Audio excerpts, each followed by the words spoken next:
मन को समझ लेने का अर्थ केवल शांति पाना नहीं है। मन को समझ लेने का अर्थ है जिम्मेदारी लेना। जब तक तुम मन को नहीं समझते तब तक हर समस्या के लिए कोई और जिम्मेदार होता है, हालात, लोग, किस्मत, समय। लेकिन जैसे ही तुम मन को देखना शुरू करते हो, एक बात साफ होने लगती है। दुख बाहर से नहीं आता, दुख भीतर बनता है। यह समझ भारी नहीं है, यह मुक्त करने वाली है। क्योंकि जिस दिन तुम ये जान लेते हो कि दुख तुम्हारे भीतर पैदा हो रहा है, उसी दिन तुम्हें यह भी पता चल जाता है कि शांति भी तुम्हारे भीतर ही संभव है।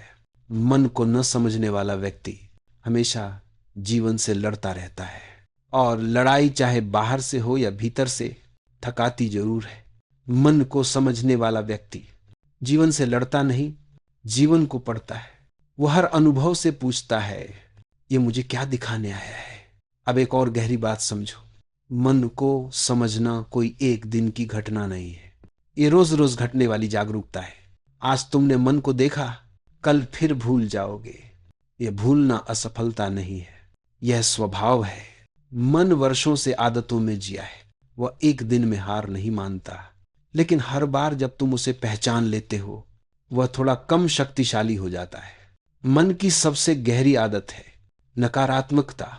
मन सकारात्मकता से नहीं चलता, वह नकारात्मकता से चलता है, क्योंकि नकारात्मकता में सुरक्षा का भ्रम होता है।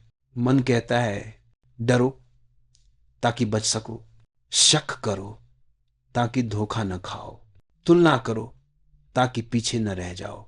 लेकिन यह सुरक्षा नहीं है, यह धीरे धीरे जीवन को सिकोड़ना है। मन को समझने वाला व्यक्ति डर को नकारता नहीं, लेकिन डर को मालिक भी नहीं बनाता। वह डर को देखता है और फिर भी सही कदम उठाता है। यहीं से साहस पैदा होता है। साहस का मतलब डर का न होना नहीं है, साहस का मतलब है डर के बावजूद उपस्थित रहना। मन को समझने से यह भी स्पष्ट होता है कि हर विचार सत्य नहीं होता।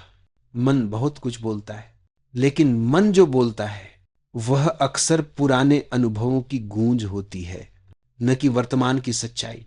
जब मन कहता है तुमसे नहीं होगा, तो वह भविष्य नहीं बता रहा होता, वह अतीत दोहरा रहा होता है। मन को समझने वाला व्यक्ति हर विचार पर विश्वास नहीं करता, वह विचार को तथ्य नहीं मानता, वह विचार को घटना मानता है। घटना आती है जाती है। अब रिश्तों की बात समझो। मन रिश्तों को कठिन बनाता है, क्योंकि मन अपेक्षा करता है। मन कहता है मुझे समझा जाना चाहिए, मुझे सराहा जाना चाहिए, मुझे वैसा मिलना चाहिए जैसा मैं देता हूं। लेकिन जीवन गणित नहीं है, यहां बराबरी नहीं, यहां वास्तविकता है। मन को समझने वाला व्यक्ति अपेक्षा कम करता है और स्वीकार बढ़ाता है। वह जानता है दूसरा भी मन के अधीन है, दूसरा भी उलझा हुआ है, दूसरा भी अपनी लड़ाई लड़ रहा है। इस समझ से करुणा पैदा होती है, और करुणा रिश्तों को हल्का कर देती है। मन को समझ लेने के बाद एक और बड़ा बदलाव आता है। तुम प्रतिक्रिया से बाहर आ जाते हो। पहले कोई कुछ कहता था और तुम जल जाते थे, अब कोई कुछ कहता है और तुम रुक जाते हो। यह रुकना ही आजादी है। रुकने का अर्थ ये नहीं कि तुम कमजोर हो गए, रुकने का अर्थ है कि अब तुम गुलाम नहीं हो। मन तुरंत प्रतिक्रिया चाहता है, क्योंकि प्रतिक्रिया में सोचने का समय नहीं मिलता, और जहां सोच नहीं वहां सजगता नहीं। मन को समझने वाला व्यक्ति उत्तर देता है, प्रतिक्रिया नहीं। उत्तर मौन से निकलता है, प्रतिक्रिया आदत से। अब काम की बात समझो। मन काम को बोझ बनाता है। मन कहता है यह करना पड़ेगा, यह मजबूरी है, यह थका देने वाला है। लेकिन काम स्वयं में बोझ नहीं है। बोझ वह मन है जो भविष्य के परिणामों से जुड़ा रहता है। मन को समझने वाला व्यक्ति काम में रहता है, परिणाम में नहीं। वह जानता है मेरा काम मेरा है, फल समय का है। इससे काम पूजा बन जाता है, और पूजा थकाती नहीं। मन को समझ लेने के बाद असफलता का अर्थ बदल जाता है। पहले असफलता मतलब मैं गलत हूं, मैं पीछे रह गया, मैं कमजोर हूं। अब असफलता मतलब ये तरीका नहीं चला, अब कुछ और समझना है। मन को समझने वाला व्यक्ति खुद को असफलता से नहीं जोड़ता। वह अनुभव को देखता है और आगे बढ़ जाता है। इसलिए वह टूटता नहीं, वह झुकता है।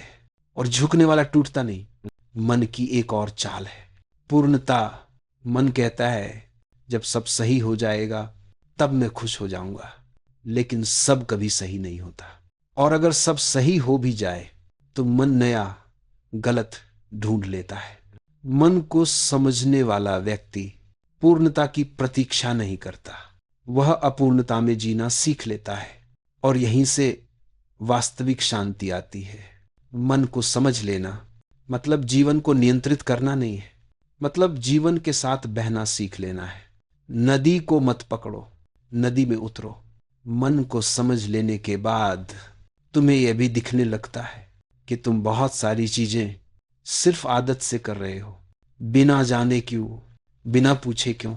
अब तुम पूछते हो क्या ये जरूरी है, क्या ये सच्चा है, क्या ये मेरा है। यह प्रश्न तुम्हें स्वतंत्र बनाते हैं। मन को समझने का अंतिम फल कोई विशेष अनुभव नहीं है। अंतिम फल है सरलता।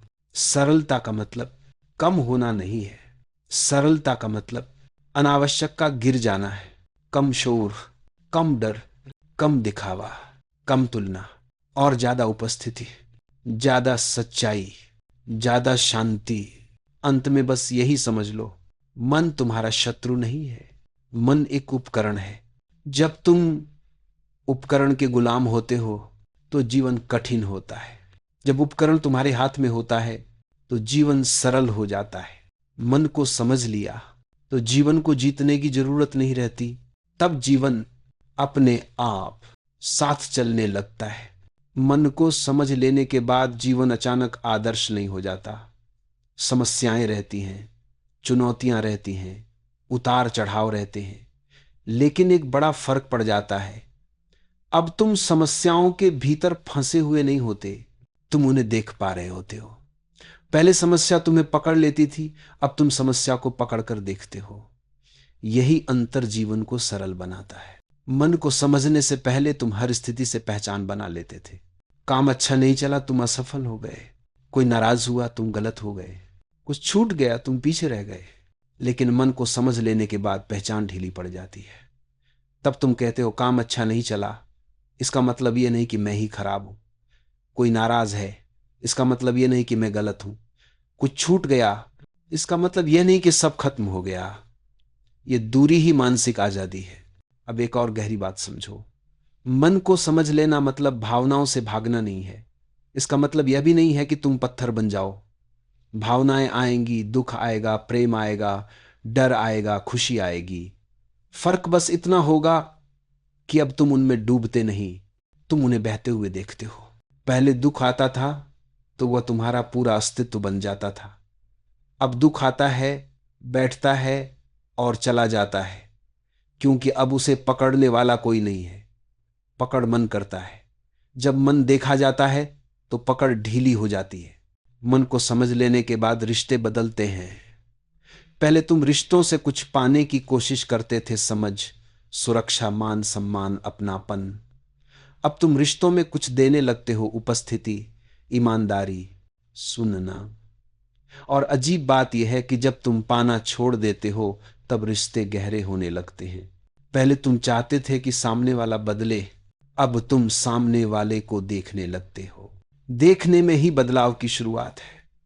क्योंकि जब तुम किसी को सच में देख लेते हो, उसके डर, उसकी उलझन, उसकी सीमाएं, तो शिकायत अपने आप गिर जाती है। शिकायत अपेक्षा से जन्म लेती है, समझ अपेक्षा को पिघला देती है। मन को समझ लेने के बाद तुम अकेलेपन से भी नहीं डरते।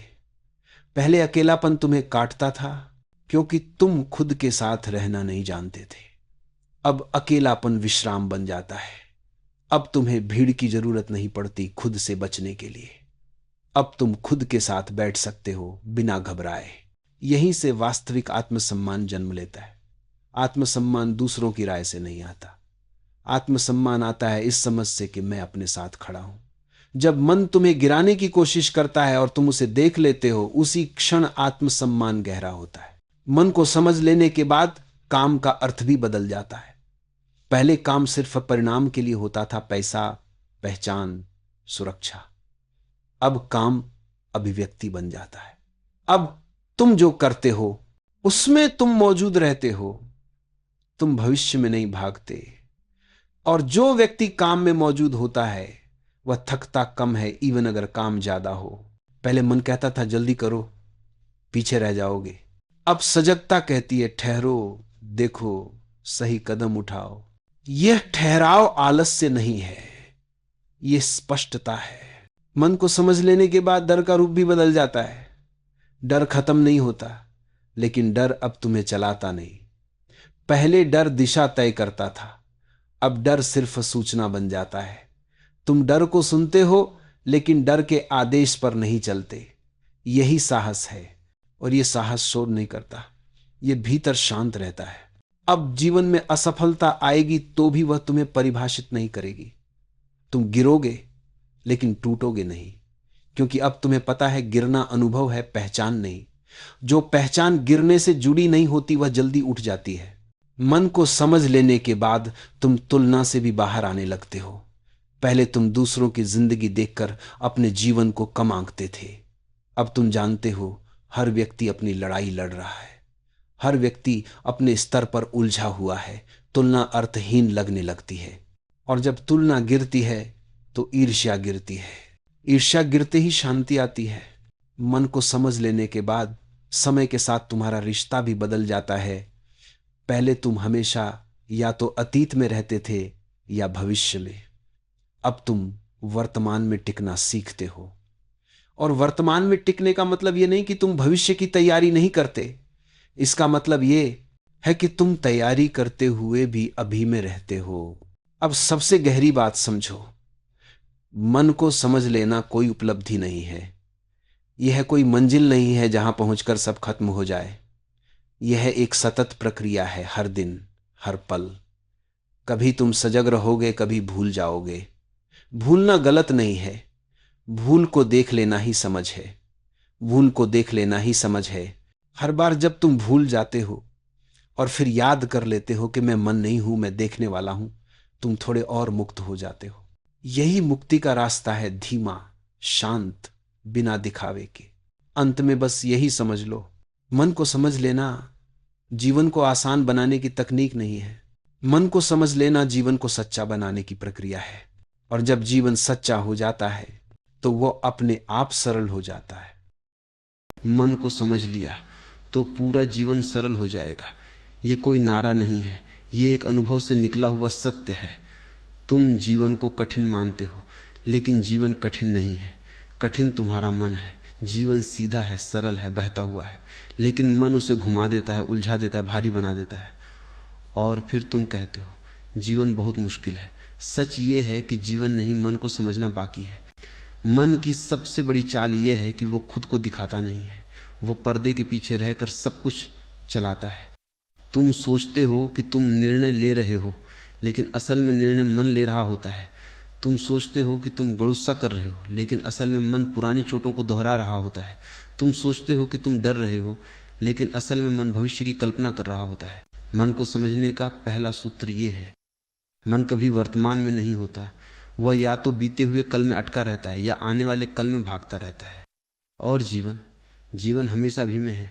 इसलिए जैसे ही तुम मन के साथ जीते हो, तुम जीवन से कट जाते हो। और जैसे ही तुम जीवन से कटते हो, सब कुछ बोझ बन जाता है। काम बोझ बन जाता है, रिश्ते बोझ बन जाते हैं, जिम्मेदारियां बोझ बन जाती हैं। अगर मन को समझ लिया जाए तो जीवन हल्का हो जाता है, क्योंकि तब तुम हर बात को मन की आंख से नहीं, सजगता की आंख से देखते हो। मन की दूसरी चाल ये है कि वो हर चीज को व्यक्तिगत बना देता है। कोई कुछ कह दे, मन कहता है मेरे खिलाफ कहा। कोई चुप हो जाए, मन कहता है मुझे नजरअंदाज किया गया। कोई आगे बढ़ जाए, मन कहता है मैं पीछे रह गया। मन हर चीज को मैं से जोड़ देता है, और यही मैं सबसे बड़ा बोझ है। जीवन में जितना ज्यादा मैं, उतना ज्यादा दुख। जितना कम मैं, उतनी ज्यादा शांति। मन को समझने का अर्थ ये नहीं है कि मन को मार दो। मन को दबाना समाधान नहीं है, मन को भगाना भी समाधान नहीं है।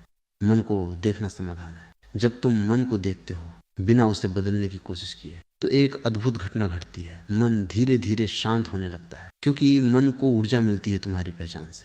जैसे ही तुम मन से अलग होकर उसे देखने लगते हो, उसकी पकड़ ढीली पड़ जाती है। मन विचारों से बना है, विचार आते हैं जाते हैं, लेकिन तुम विचार नहीं हो।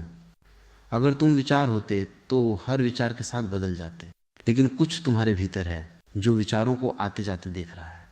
वही देखने वाला तुम्हारी असली पहचान है।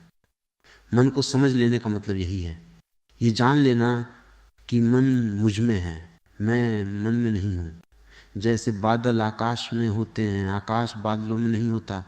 आकाश खुला है, विशाल है, असीम है। बादल आते हैं जाते हैं, आकाश वही रहता है। तुम वही आकाश हो, मन बादल है। अब देखो, जब मन को तुम मालिक बना लेते हो तो वो तुम्हें डराता है। भविष्य की चिंता, अतीत का पछतावा,